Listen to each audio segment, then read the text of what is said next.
Hello, so i-share ko po sa inyo ngayon yung aking laboratory noong 2022. Yan, kung makikita nyo po, ayan ang aking mga results. Yan, kung makikita nyo po dito na napakataas pa na aking sugar which is 33. Kailangan lang po is 3 to 7 yung range po niya, and ayan, mataas yung cholesterol, mataas yung LDL, diba, HPA. Yan po yung nung mga times na hindi pa po ako naglo-low carb. Sobrang tataas po ng aking vitals. To think na ako po ay 42 years old at that time. Then after po niyan ay minonitor ko na po ang um, aking kung mga sugar everyday. Kung ilan po ang aking high blood and sugar. Yan, makikita po natin dyan. Ito po yung mga results po niya.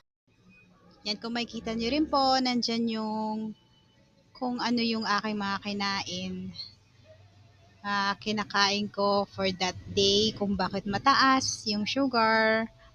Yan, and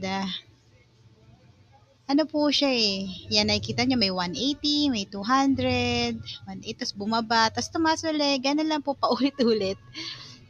So, yan po yung hindi pa ako naglo-low carb. So, ganyan po yung parang sequence lang niya is bababa, tataas, bababa, tataas. Pero hindi po siya naglo-normal. Pinaka mababa ko na po is 160, which is high blood sugar pa rin. At ang pinakamataas po talaga is nagto 250 po ako. At marami na po akong nararamdaman doon. Then after that ay ayun, nag-start na po ako mag-research kung ano ang pwede sa akin. At lahat na po ay aking sinubukan, kagaya ng mag-oatmeal daw, bali, binawasan ko ang rice dahil hindi kaya nang tanggalin ang rice noong time na yon. Tapos exercise, tapos bawas kain, gulay na lang. Pero ganun pa rin po hanggang sa na nalaman ko po ang low carb. At haya na. Sa totoo lang po, nung nalaman ko at napag-aralan ko sa YouTube at sa Google, ang paglo-low carb is, sabi ko parang imposible kasi paano yan, hindi daw magra-rice tapos yung mga starchy food. Hindi lang kasi rice kailangan mong iwasan, kundi kailangan mo ring iwasan yung mga starchy foods like batatas, kamote, yan. Kung ano po yung mga starchy, mga root crops yan. Bawal po talaga yan. And papasalamat din ako dahil sa supportive ang aking asawa. Sabi niya kailangan mo natin gawin yan. I-try mo lang mga 1 month or 2 months kasi ganyan mga katagal lang nag-a-adjust ang ating katawan. Kaya sabi ko, sige nga, matry nga. Ngayon,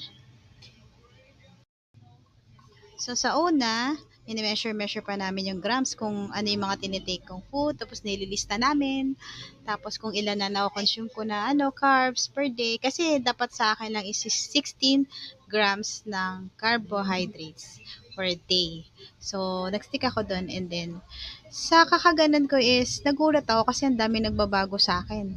Bumaba lahat ng, at yun na nga, after ilang mga weeks, hindi na naman namin ginagawa yung nagme-measure hanggang sa nasanay na ako kung ano yung dapat kong gawin. Dapat kong kainin at gaano kadami. Masasanay ka din kung ganito lang dapat. Pero yun nga, pinakamahalaga is hindi na ako talaga nag-rice at yung mga starchy at saka sa mga matataas na carbs. Ngayon, ito na nga po ang aking vital. Sinulat ko na ito sa aking journal at tinapos ko na. Nilagay ko na ito na ang huli kong paglalag, at dahil okay na ako, ito na po ang aking blood sugar. Hindi na po nagbabago. Konti na lang siguro nagbabago siya ng konti, pero hindi sobrang laki. Hindi na talaga tumataas ng 160. Hanggang 120, hanggang 130 lang ganyan, yun na yung sagad. At I'm very thankful for the low carb. So, kung ako sa inyo, try nyo na po.